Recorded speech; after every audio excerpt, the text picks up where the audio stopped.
Consider the following. You are consumed by the relationship you are in. It can feel like the height of passion at times, lively and chemistry-filled, but other times it feels like navigating a minefield. Words have a deeper impact than silence. Arguments arise from small gestures, and the mere need to breathe in order to have space turns into a cause of guilt. Nevertheless, you remain. Something inside of you feels that this love is worthwhile and that this mess is the cost of something deeper, not out of convenience or weakness. The problem is that a lot of toxic relationships don't initially show themselves as such. They progressively accumulate in layers. They start with pledges of devotion and dedication. However, almost imperceptibly, attachment eventually gives way to dominance. What started out as care now becomes monitoring. What started out as a link now becomes dependent. You also fail to perceive this clearly. You simply feel as though you have debt all the time, as though love entails devaluing oneself. Maybe you have experienced something similar. Or perhaps you are aware of someone who is caught in this pattern. Individuals who make statements such as, "He loves me too much, which is why he is like this," or "She is just insecure, she doesn't mean any harm." Relationships where you feel bad for seeking a little quiet and saying no is enough to cause emotional blackmail, frigid distance, or erratic outbursts while defending actions that actually deplete their vital energy. The worst part comes next. You begin to question whether I'm exaggerating or what the issue is with me. One of the most subtle and harmful characteristics of a toxic relationship is this. It warps how you see the world and gradually erodes your confidence. It causes you to conflate emotional survival with love. This film is not a judgment or an allegation. It is a call to examine the dynamics we refer to as love with honesty, since they may actually be detrimental to our emotional well-being. Based on the opinions of some of the most brilliant psychologists, let's examine the 7 psychological indicators that you are in a toxic relationship. Here, you won't hear self-help platitudes or superficial counsel. You will discover some unsettling yet freeing facts, because sometimes all it takes to escape a harmful cycle is to realize what was previously concealed. Continue viewing if you're willing to face this head-on. What follows could be painful, but it could also release you. The hardest relationships to end are also some of the most destructive. Why? Because they provide us with something that initially appears valuable and uncommon. The level of intensity, periods of intense emotional bliss, fervent reconciliations following violent altercations. It's like an emotional roller coaster, and every plunge and dizzying rise confirms the sense that there is something profound there. Jealousy that seems to demonstrate how much the other cares. However, one of the most harmful myths we might have is that love and intensity are the same thing. When Freud discussed the want to relive the unconscious propensity to look for emotional experiences that mimic childhood traumas, he provided a clear explanation of this. Your brain learnt that love must accompany misery if you were raised in an unstable environment where affection and suffering coexisted, and that love is only genuine if it leaves you wondering whether it will truly take you off your feet. Because of this, you don't reject a relationship that exhibits emotional instability when you enter it. Rather, you acknowledge it. This is also discussed by Erich Fromm when he talks about the so-called symbiotic love, which is a bond in which two people appear to be one, but are actually caught in a dependency dynamic. Drama in this kind of relationship becomes commonplace, and you begin to mistake emotional upheaval for actual depth without even recognizing it. You think that if something hurts, it must be real, but the reality is brutal. Love is not intensity. There is an unbalance. For those who are addicted to emotional adrenaline, healthy relationships are frequently steady, peaceful, and even dull. This addiction is real. Dopamine is released by the brain in cycles of tension and relief, resulting in a chemical dependence on the conflict. You grow accustomed to chaos. You begin to believe that love is something that upsets your equilibrium and consumes you, and this is where the most important thing is. The reason this kind of emotional connection is so potent is because it creates the appearance of depth. You believe you've found someone who gives you a feeling no one else has ever given you. In actuality, though, what you experience is the resurgence of an unhealed old hurt, which is why it appears more difficult to let go the more powerful it is. However, what happens if you begin to think that you can save this person and that this roller coaster would eventually level out with enough love? If this information makes sense to you, click the subscribe button and become a channel subscriber. In the following section, we will discuss one of the most prevalent and deadly patterns of toxic relationships, the desire to fix the other person. I appreciate your help. When the other pulls away, sabotages explode, and something within of you awakens. You begin to recognize the destructive actions and emotional imbalance qualities, a pressing need to recover in order to assist in saving. The partnership abruptly ceases to be merely an emotional bond. It turns into a project or mission, and you unknowingly assume the position of savior. This is a deceptive emotional trap masquerading as charity. The internal reasoning is nuanced, yet effective. He will change if I show him enough affection. She will realize how much pain she is in if I be gentle with her. Everything will be all right if I persevere a little while longer. The issue is that this story is about you, not the other person. It's about an emotional scar that begs for acceptance and purpose, and it attempts to do so by making the other person a mirror image of your own shadow. Carl Jung was straightforward when he called this process projection. You see parts of yourself that haven't been resolved in the other, the person you love is projected with what you suppress, reject, or do not want to face in your own mind. You might find yourself drawn to someone who is insecure and strive to support them if you ignore your own insecurity. You risk getting engaged with someone who is volatile and trying to calm that side if you keep your anger hidden. This was also discussed when discussing neurotic love, a form of conditional affection, which is an unconscious attempt to cure oneself by correcting the other. Only when I'm helpful, needed, and indispensable do I feel deserving. You are caught in a vicious circle of ongoing frustration because this kind of love is never free. It must be won via sacrifice. You are not in a relationship. Rather, you are in an emotional battleground, fighting against ghosts that are not yours in an attempt to save someone who may not even want to be saved. The more you try to help them, the more frustrated you get. The more the other resists, the more you insist. And when things don't get better, you blame yourself for not doing enough. However, something even more dangerous occurs in the middle of all of this. You gradually begin to lose yourself. Your beliefs, aspirations, and limits start to fade. When you notice that everything begins to center around the other person, you lose sight of who you are outside from that dynamic.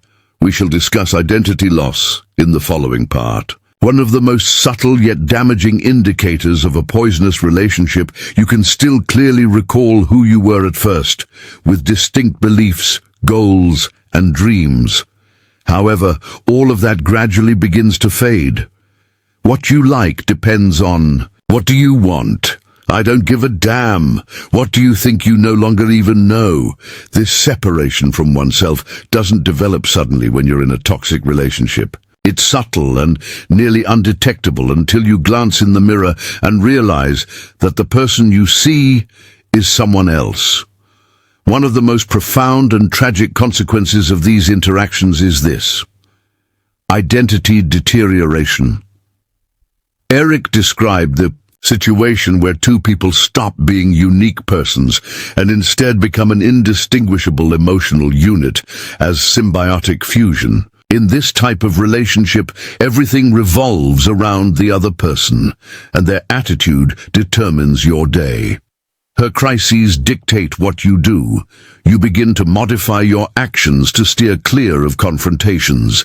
You rephrase each line before speaking, giving up small things one by one until nothing remains that is exclusively yours. This is where Freud's theory of ego repression enters the picture. We start to suppress our own inclinations when we find ourselves in a situation where pleasing the other person is essential to our emotional survival.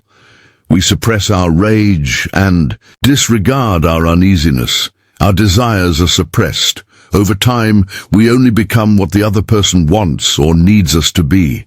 This gap can also show itself in subtle ways. In the name of harmony, you start dressing differently, separating from previously significant individuals and giving up on exciting ideas, but in actuality, you are gradually vanishing.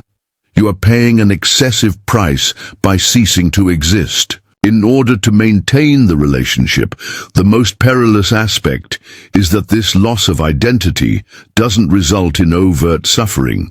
Instead, it shows up as indifference, emptiness, and a persistent sense that something is amiss, but that you can't identify it. Guilt also surfaces when you want to reclaim your independence and establish limits. Saying no makes you feel selfish because you desire time and space for yourself, and this is precisely what we will discuss in the next section. How the basic need for independence in toxic relationships is turned into emotional sin, and how guilt is used as a control mechanism. Space is a natural requirement in a healthy partnership. Silence is permitted. People respect solitude.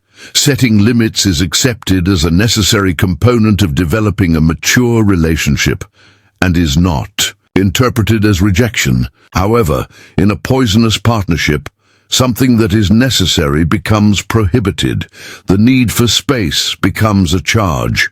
Silence turns into a danger. When autonomy turns into selfishness, and what results from this sense of guilt, you begin to feel guilty for wanting to sleep alone and for not answering a message right away about going out with pals without having to give all the details. Making yourself a priority makes you uneasy, as though loving yourself were a betrayal of the other person. The most pernicious aspect is that this guilt is frequently not expressed directly. Eye contact, silence, and emotional manipulations like, "You've changed, you don't care about me anymore," are used to subtly implant it. Or the hateful, "If it were the other way around, I would never do this to you." According to Freud, this process is the result of the punitive superego, a part of the mind that internalizes criticism and authoritarian regulations, making the person feel guilty all the time for meeting their own wants. Additionally, the actions of the partner in toxic relationships serve to reinforce this superego on a daily basis. In order to avoid the emotional burden that follows, you eventually learn to anticipate shame and censor yourself even before expressing a desire to deny your own will. Living under psychological surveillance is similar in that every move must be planned to prevent evoking an emotional response in others, and the results are harsh. You cease to breathe deeply, to relax, to exist in your natural state. You turn into a modified version of yourself. Behind this forced submission is the unconscious notion that to love is to negate oneself. However, what if you no longer feel accountable for preserving the other person's emotional stability? The question that brings us to the following point is, what if the guilt you bear isn't your own? When you begin to believe that you are emotionally accountable for other people's pain, in addition to feeling bad about putting distance between you and them. Have you considered starting again and rebuilding yourself? But something is stopping you. It might be something more crippling than loneliness, more paralyzing than remorse, or the pain of the other person. Their suffering turns become the unseen thread that holds you together, and it involves more than simply empathy. It involves misguided emotional responsibility. You tell yourself, I can't abandon them now. They are going through so much. They only act this way because they have suffered a lot. You are bearing the burden of the other person as though it were your own. Thus, you switch from being a partner to a caregiver. Additionally, you become much more important if the other person exhibits weakness or threatens to collapse. This gives the false impression that your disappearance would be harsh, because your presence is the only thing providing that person with emotional support. However, is this compassion a front for emotional confinement, or is it love? Carl Jung brought up this issue in his discussion of unintentional association with archetypes, particularly the martyr archetype. You are living an archetypal story when you become so consumed by the suffering of the other that you lose sight of yourself. The person who sacrifices all for the sake of healing another, even if doing so means destroying themselves. Furthermore, what appears honorable conceals a profound disconnect with one's own value. Erich also defined this as a type of neurotic love that endures because of emotional addiction and terror rather than free will. You are there because you feel compelled to be there, not because you want to be. And as a result, even if you are not aware of it, the other person's misery turns into manipulation. Every tear, tantrum, and emotional breakdown serves to emphasize your duty to stay. The harsh reality is that you are not in charge of resolving the suffering that the other person is unwilling to acknowledge. Someone is not saved by your presence. It frequently only delays the two parties' final breakdown, and the worst part is that something familiar lurks underneath this dynamic while you hold on to the other person's suffering. The sensation of revisiting an old event, as though the relationship, no matter how dysfunctional, echoed patterns of childhood experiences already experienced, and for that reason, it feels oddly correct. We will examine just that in the following section. Why do you keep doing the same things that have injured you in the past, even after declaring that you no longer want to suffer and blaming it on fate? Have you ever questioned why some relationships seem to go according to the same pattern even when the characters in the story change? You tell yourself that this time will be different and that you know what to avoid, but inexplicably, everything keeps happening the same way. The same absences, the same pains, the same silences that, this is not a coincidence. According to Freud, it's a pattern with a name. According to psychoanalysis, this compulsion is an unconscious process that causes us to look out and relive unresolved childhood grief. This is not done out of masochism, but rather as an unconscious attempt to change the past so that the same situation is seen with a different conclusion. You may have experienced emotional instability, rejection, and absence as a child. And as an adult, you are drawn to people who provide you with more of the same. Because you subconsciously think that things will be different this time. You will be adored this time. You won't be abandoned this time. Freud also explained the transference phenomena, the propensity to project emotions that were once associated with parents or other caregivers onto current figures. You could fall in love with someone who is emotionally unavailable because of this. It's because of this lack of availability that an old emotional experience is triggered, not because you enjoy suffering, and you have a deep-seated belief that you can finally mend an old pain if you can win this new figure's love. The issue is that this hardly ever occurs. Conversely, because you are not addressing the present, the more you attempt to alter the script, the more stuck you are. Using emotional instruments that have already shown themselves to be defective, you are attempting to mend the past. Additionally, when you attempt to heal the wounded kid inside of you, your adult self deteriorates and takes pauses. And this is where this pattern's darkest element appears. You begin to believe that suffering is common, that love involves difficulty, and that fulfilling relationships are dull since they don't set off your triggers.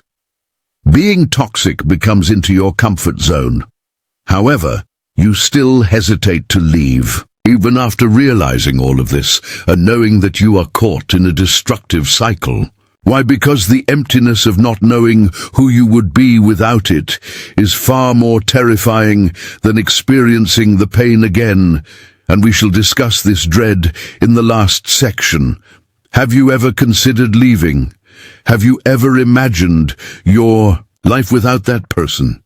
Have you ever caught yourself daydreaming about peace, silence, and the freedom to be yourself without worrying about criticism, guilt, or tension? Then the emptiness, a chill in your chest, and a persistent but whispered question soon follow.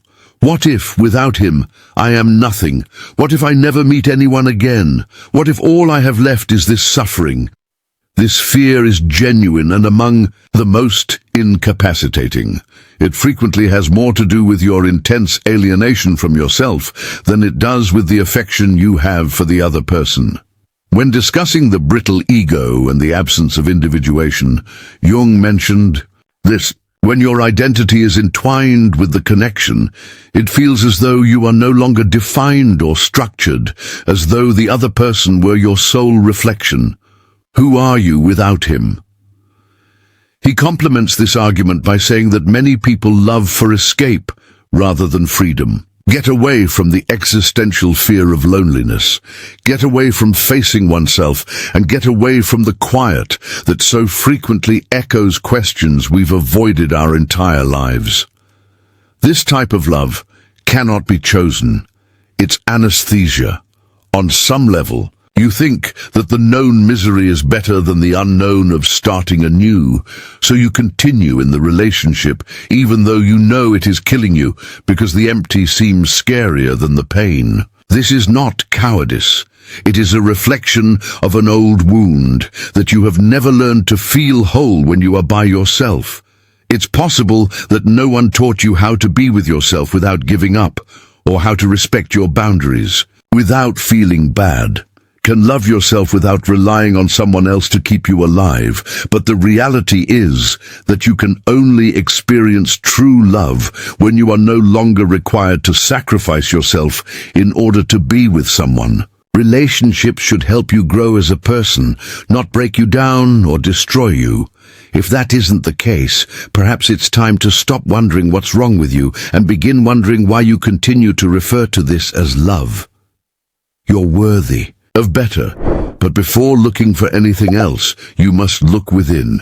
Courage is keeping true to who you are, even when everything around you tries to make you forget who you are. Now I want to hear from you. Tell us in the comments which of these sections most surprised you and caused you to see something that might have been concealed. Sometimes the first step in ending the pattern is simply writing. And don't stop here if this video helped you gain clarity. The following video is equally, if not more, significant than this one. It will reveal an additional puzzle piece. Your path to freedom is only getting started.